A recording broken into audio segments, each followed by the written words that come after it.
A man is walking down the street. It's dark and no one's around. The man stumbles as he tries to continue on to get food and water from the nearby grocery store. The doctors told him after the first time he went to the ER that he has an infection in his leg that is completely easily curable, but the man does not have the money to afford the simple antibiotics that would help him through the situation. This story is not uncommon. This man is in debt, this man is in trouble, and nobody is around to help him.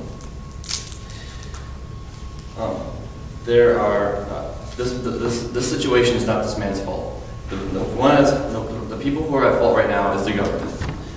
And that is because they should implement a universal healthcare system to give healthcare to all that would need it. There are three reasons for this. One, not having a universal healthcare system is immoral.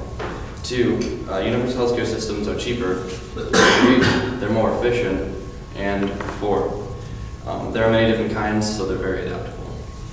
The first reason that we should have a universal healthcare system is because it's immoral. There are 47 million people in the United States that are uninsured. We are the richest country in the world, and those people are at any moment could get an infection, just like the man in the story, and be in deep trouble. Two, the United States, in a survey, cited that 85% of people in the United States believe that it is a right to have universal healthcare. So the government should definitely do something about this, and it's obvious that everyone believes that it's not normal to have no help in dire situations such as an illness. Bush once stated, and I quote, "I mean, people have access to health care in America. After all, you just have to go to the emergency room." So basically, it's blatantly obvious that the universal healthcare system is kind of like super important, and it would be necessary from an ethical standpoint because people can get sick and die at any given moment, and if no one's going to help them, that's kind of scary. I would hope that someone would help me. But there are other important implications to think of besides just the moral part. Another thing would be funding. According to TRE, the United States spends over twice as much of its gross national product on healthcare than Canada does or any other system, mostly. The United States spends by far the most.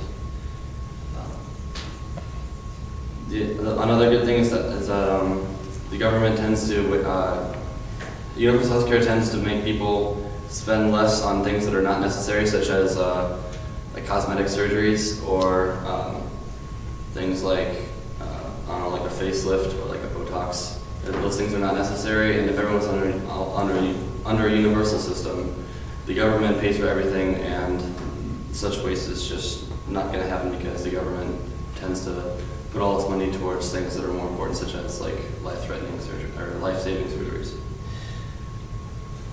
It's cheaper because the government, if everyone's under one insurance plan, it's easier to deal with like costs, because if everyone's under one insurance plan, everyone either they have to negotiate with that one company, like the people who are providing, or they just don't make their money. So the government can sit down with these people that are giving the care and negotiate prices at any given time. Like once a year in Germany, they sit down with the privatized industry, and they figure out prices. But which brings me to my next point, because like waste such as cosmetic surgeries, universal healthcare is more efficient because there's, for example, a reason why they're more efficient is because there's less need to check whether or not people have insurance. So there's less paperwork. There's a lot less worry. People are more at ease. So it's not only more beneficial to the healthcare industry, but to people in general in the economy. Because if someone's not so afraid of being sick, and if someone when they get sick and they're not so afraid to go see the doctor immediately, like if you get a cold and you get an infection, and you go see the doctor right away and you get preventative care, it's not that big of a deal compared to if you got a cold and you didn't go see anybody for any kind of medical attention, and you just let it spread, you can get super sick, and that takes a lot more time to recover from.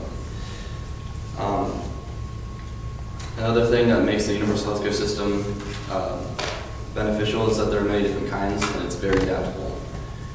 The UK, for example, has a system where they basically pay for everything. The government kind of took over, like in the 1940s, they kind of took over the insurance and the provider industry.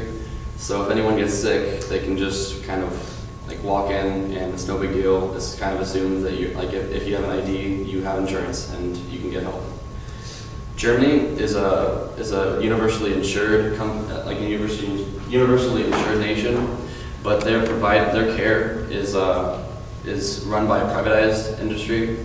So every year, Germany meets up with this privatized, like the big companies, and they kind of negotiate prices and they set the range for what people have to pay. And France is a universally universally insured people. Instead of just walking with an ID, though, you have to have a card which says that you have to have a job and you have to be productive, essentially. So that kind of gets rid of waste there too. And it's pretty obvious that it's necessary to get a universal healthcare system because it's more immoral not to. It's cheaper, and it's more efficient, and there's many different kinds, so it's very adaptable. Thank you very much.